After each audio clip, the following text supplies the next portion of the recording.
Hey, everyone, and welcome to this deep dive. Yeah. We're really excited to jump into this one. I too. You guys sent in Dr. Joe Dispenza's book, Breaking the Habit of Being Yourself. Mm-hmm. And it's a fascinating look at how our thoughts and feelings can shape the reality we experience. Right. And it kind of challenges our everyday understanding of like who we are. Yeah, it really does. It introduces that whole concept of the quantum you. Exactly. Yeah. It suggests that, we're not just these physical beings, Right. but also these fields of energy and information that are kind of existing in this larger quantum field. So that's a pretty wild idea. It is. But it is interesting how he brings in scientific ideas to back it up. Oh, absolutely. He draws a lot on quantum physics. Right. Which offers a very different perspective on reality than, the traditional, like, Newtonian model. Yeah. And in the quantum world, everything is interconnected.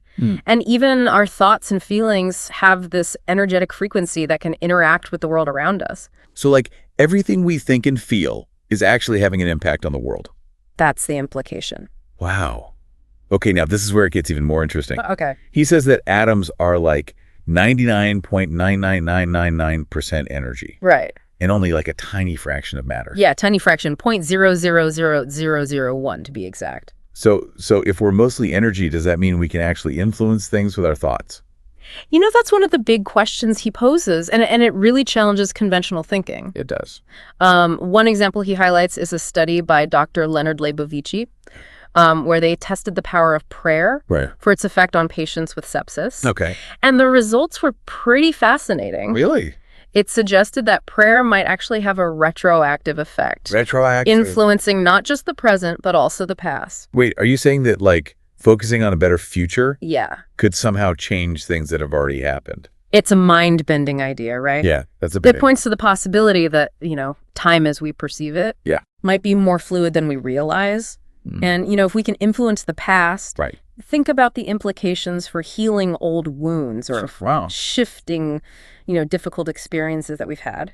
Okay, so let's say for a moment that we can influence reality with our thoughts. Okay. Why is change so hard? That's a great question. Like, we all have things we want to improve. Right. But it often feels like this uphill battle.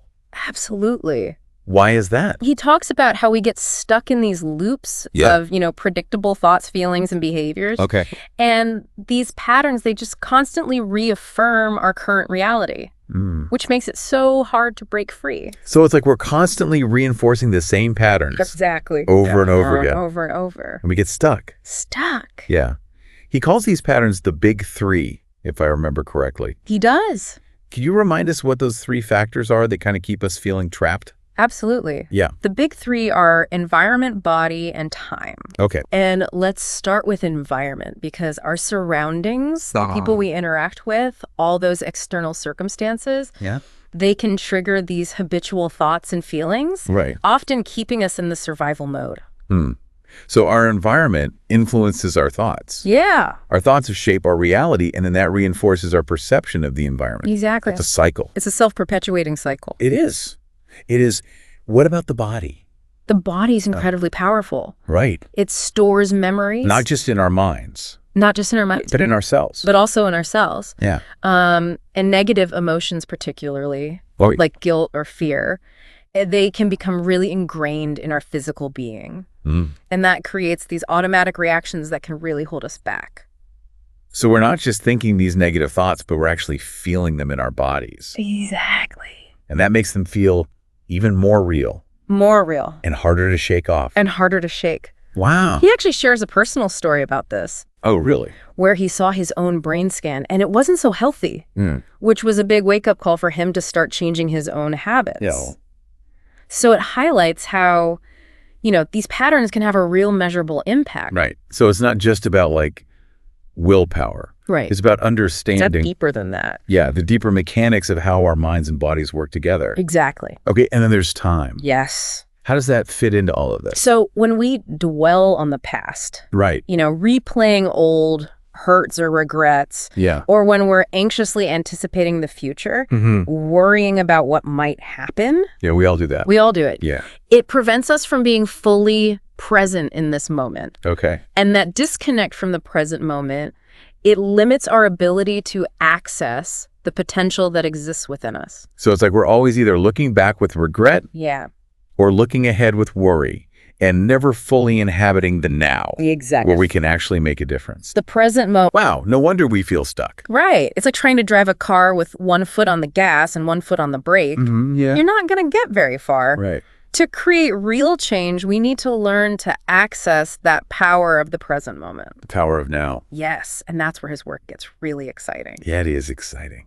Now, to overcome these big three, he talks about our brains. He does. And the fact that we don't just have one, but we actually have three brains. We do. Can you explain? He breaks it down into the neocortex, which is our thinking brain, the limbic brain, which is responsible for our emotions, and the cerebellum, which governs our habits. Each one plays a crucial role in how we move from thought to action to actually being. Okay, can you give us like a real-life example of how these three brains work together? Sure. Something that, a lot of us can relate to? Let's imagine a scenario where you're dreading a family gathering. Okay. Like a dinner with relatives. The dreaded family dinner. Who tend to trigger some negative feelings. We've all been there. We all have. Okay. You have past experiences that automatically bring up those unpleasant thoughts and emotions, right? Right. So your neocortex might be replaying past arguments or criticisms. Yeah.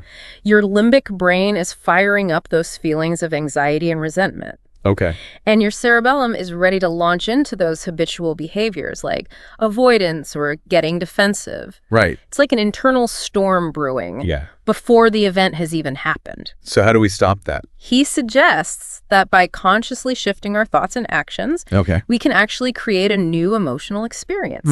So even if it feels a little forced at first, we can choose to act differently. For example, instead of dreading the dinner, maybe focus on finding one positive aspect to look forward to. Even if it's just enjoying a particular dish. Okay, so even if those negative thoughts are popping up, we can choose to act differently. We can. And that can actually shift our feelings over time. Exactly. By changing our actions, we're sending new signals to our limbic brain and cerebellum. And that creates a new emotional and behavioral pattern. So we're rewiring our brains and bodies to respond differently. Exactly. Wow, that's pretty amazing. It is. So if we understand how these three brains work, can we actually become more intentional about our thoughts and actions? Yes. And ultimately change our state of being? Absolutely. That's really the heart of his message. Understanding our internal processes gives us the power to take control. Rather than being ruled by these unconscious patterns. Unconscious patterns, yeah. And he says one of the most powerful tools for creating change is meditation. He does. He describes it as like a bridge to a new reality.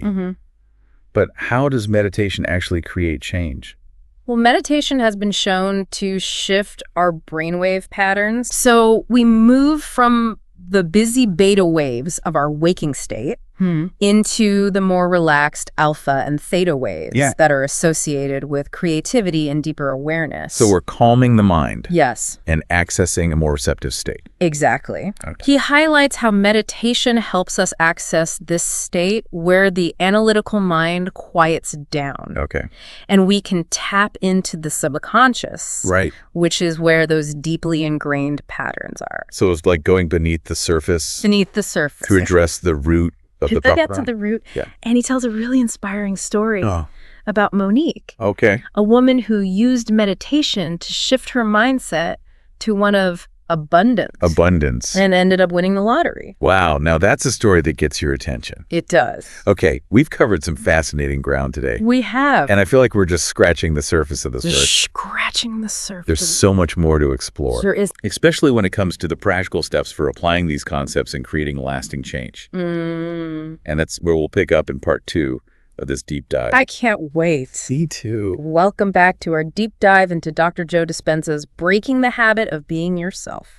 So good to be back. We were talking about how we're not just victims of circumstance, but we can actually be active creators of our own reality. Yeah, and I was left thinking like, okay, if we have this power to shape our reality, how do we actually do it? Right. Well, he actually outlines a specific meditative process to help us break free from those patterns and step into a new version of ourselves. So there's like a method to the madness. There is. It's a very practical step-by-step approach. Alrighty, let's get into the how-to. Okay, so the first stage of this process is called induction. Induction. And it's all about shifting our brainwave state to access the subconscious mind. Okay, so it's like setting the stage. Exactly. Yeah. Setting the stage for transformation. I like that. What are some of the key elements of this induction technique? One common one is called the water rising induction. Water rising. Where you imagine yourself immersed in warm water, gradually rising from your feet to your head. Oh, I love that imagery. It's very relaxing. Yeah, like a symbolic baptism washing away the old. Exactly. As you relax deeper, the analytical mind starts to settle down, and you enter those alpha and theta brainwave states we talked about. Right. Those are the states associated with creativity and deeper awareness. Exactly. So we're creating space for the subconscious to emerge. Right, where those deep-seated patterns reside. Okay, so once we're in this receptive state, what happens next? The next stage is what he calls pruning. Pruning. It's about consciously identifying and releasing the negative emotions and limiting beliefs that are keeping us stuck. So we're like getting to the root of the problem. To the root, facing those shadows head on. How do we actually go about pruning these unwanted patterns? So he suggests starting by choosing one specific emotion or belief that you want to work with. It could be fear, guilt, anxiety, or even a limiting belief like I'm not good enough or I'm not worthy of love. So we're not trying to tackle everything at once. No, just focus on one key area to create a powerful shift. Makes sense. The next step is to observe how this emotion or belief feels in your body. Okay. Where do you feel it physically? What sensations arise? So we're bringing awareness to that mind-body connection. Exactly. Bringing those shadows into the light. Exactly. And as you observe these sensations, you gently acknowledge that they're not who you truly are. Right. They're simply memorized patterns that you can choose to let go of.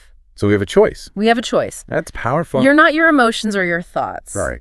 You have the power to choose which ones you want to empower. I like that. So once we've identified and observed this pattern, what's next? The next step is admitting and declaring. Admitting and declaring. Okay, are we like confessing our deepest fears to the universe or something? It's more about consciously acknowledging these limitations to a higher power. Okay. Whatever that means to you. Right. Some people call it God, others universal intelligence, or simply the creative force of life. So it's like surrendering those patterns Surrendering. that no longer serve us to a greater wisdom. Exactly. And he emphasizes that this isn't about judgment or punishment. It's about seeking support and guidance to help us break free from these patterns that we can't seem to release on our own. So it's about humility. Humility. Yeah, and acknowledging that we don't have to do it all alone. We don't. There's a greater intelligence at play. There is. And the final stage of this pruning process is surrender. Surrender. Which can be a challenging concept. It can. Like, are we giving up control? It's not about giving up. Right. It's about letting go of what we can't control. Right. And trusting in a greater process of transformation. So it's a shift in perspective. A shift. From forcing an outcome to allowing a greater intelligence to work through us. So we've gone through this process of pruning, releasing those old patterns. Right. What happens next? That's where the real magic begins. Okay, I'm intrigued. We move into creating the new you. Creating the new you. This is where we envision and embody the qualities and experiences we want to bring into our lives. Okay, now we're talking. We've cleared out the old, and now we get to play with those infinite possibilities. This is the fun part. It is. And he emphasizes the importance of engaging all three brains in this process. All three brains. Neocortex, limbic brain, and cerebellum. Okay, so how do we use our three brains to co-create this new reality? It starts with the neocortex, our thinking brain. Right. We use it to imagine a new version of ourselves. So we're creating a mental blueprint. A blueprint. But it's not just about thinking it, right? No, we need to feel it too. Okay. That's where the limbic brain, our emotional center, comes in. As we visualize this new self, we evoke the feelings associated with those qualities and experiences. So we're not just seeing it in our minds, we're actually feeling it in our bodies. Exactly. And the more we practice this, the more we're rewiring our brains and bodies to align with this new reality. So we're training our nervous system. We're training it. To respond differently, to experience the world through a new lens. Through a new lens. And what about the cerebellum, our habit brain? The cerebellum helps make these changes automatic and sustainable. Okay. So as we practice these new thoughts, feelings, and behaviors, they become ingrained in our subconscious. Right. Just like the old patterns were. So we're creating new neural pathways. New pathways. I like that. He also talks about mental rehearsal as being the key part of this process. He does. What does he mean by that? Mental rehearsal is like practicing our new self in a mental simulator. A simulator. It's like an actor rehearsing for a role. Okay. We imagine ourselves in different situations, responding and behaving in alignment with our new identity. So it's not just passive visualization. No, it's active engagement. We're practicing our responses. I see. And the more we mentally rehearse these new ways of being, the stronger those neural pathways become. Exactly. And the old, unwanted patterns start to fade away. It's fascinating how we can literally reshape our brains. We can. Through focused intention and repetition. He highlights research showing that mental rehearsal can be just as effective as physical practice. Wow. In creating real changes in the brain and body. So we're creating a new energetic template. An internal reality that will eventually be reflected in our external world. Exactly. Okay, I'm starting to see the power of this. It's powerful stuff. We're not just talking about changing our minds, but potentially changing our whole experience of reality. And that's the beauty of the quantum model. Wow. It empowers us to see ourselves as active creators. Active creators. And he even suggests that this creative process can impact our physical health through epigenetics. Okay, so our thoughts and emotions can actually influence which genes are expressed. That's the idea. And that could impact our health and well-being. On a deep level. Wow. He mentions a study with diabetics watching a comedy show. He does. And just by laughing. They altered 23 different gene expressions. It's amazing, right? Their positive emotional state triggered their brains to send new signals to their cells. New signals. Affecting their blood sugar regulation. So laughter really is good medicine. It is. It really is. That study highlights just how powerful our emotional state can be. It's powerful. In influencing our well-being. Absolutely. It challenges that whole idea of genetic determinism. It does. Suggesting that we have way more control over our health than we think. We're not just at the mercy of our genes. We're active participants. Active participants. Yeah. In shaping our health and well-being. Wow. And this brings us back to the power of meditation. It does. By accessing those deeper levels of consciousness, we can really start to influence our internal environment. Our inner world. And potentially create positive ripples in every area of our lives. That's the idea. It's a pretty empowering message. It really is. So this is where we'll pick up in the final part of this deep dive. We'll explore how to make these changes sustainable and truly embody that new you. Okay, I can't wait. All right, welcome back to the final part of our deep dive. It's been quite a journey. It has. We've been talking about Dr. Joe Dispenza's book, Breaking the Habit of Being Yourself, and exploring how we can actually rewire our brains and bodies to create a new reality. Yeah, it's pretty powerful stuff. It is. Now, last time you mentioned that Dr. Dispenza talks about becoming nobody, no thing, no time. Right. What does that even mean? It's about transcending the limitations of those big three. We keep talking about environment, body, and time. Okay. It's about accessing this state of pure consciousness, where we're no longer defined by our physical form or our possessions or our past experiences. So it's like hitting the reset button on all of that. Exactly. Letting go of those old stories, those limitations, and stepping into this realm of pure possibility. It sounds amazing, but how do we actually get there? Well, he says meditation is the key. He provides a very specific process for using meditation to create lasting change, to move beyond those limitations and step into this new way of being. So let's talk about this meditation process. Yeah. What are some of the key techniques he recommends? One powerful one is mental rehearsal, which we touched on before. Right. It's about consciously practicing our new self in our minds. Okay. Imagining ourselves responding and behaving in alignment with our desired qualities and aspirations. So we're actively engaging with this new reality. Exactly. Feeling the emotions, embodying those thoughts and actions of our ideal self. It's like creating a new blueprint for our lives. Exactly. We're essentially creating a virtual reality experience in our minds. I like that. And the more we do this consistently, yeah, those new neural pathways become stronger and the old ones start to fade. We're rewiring our brains. We are.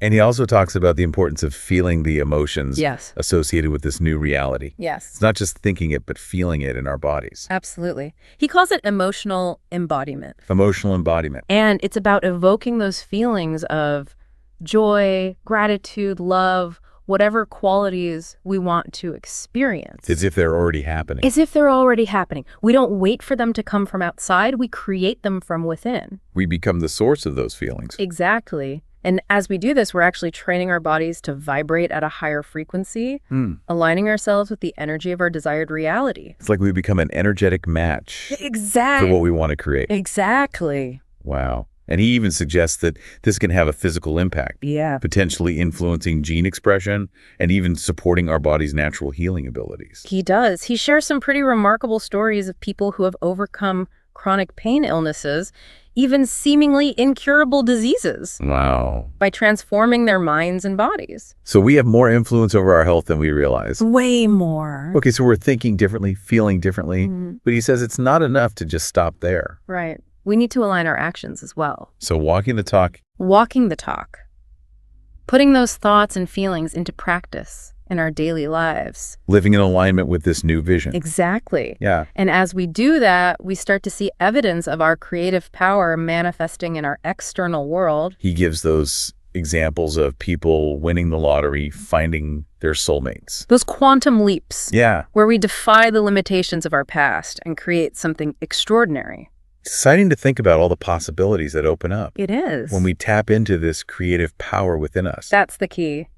And he gives some really practical guidance for navigating the challenges that come up along the way. Because it's not always easy to break free from those old patterns, right? Not always. So what kind of challenges might we encounter? Well, you know, as we start to change, sometimes the people around us, they resist those changes. Oh, yeah, for sure. We might experience doubt, fear, even sabotage from our own subconscious, those parts of us that are comfortable with the familiar, right? Even if it's not serving us. But it's not always going to be a smooth ride. It's a journey. It is. But he offers tools for overcoming those obstacles, staying committed to our vision and trusting the process, even when it feels tough.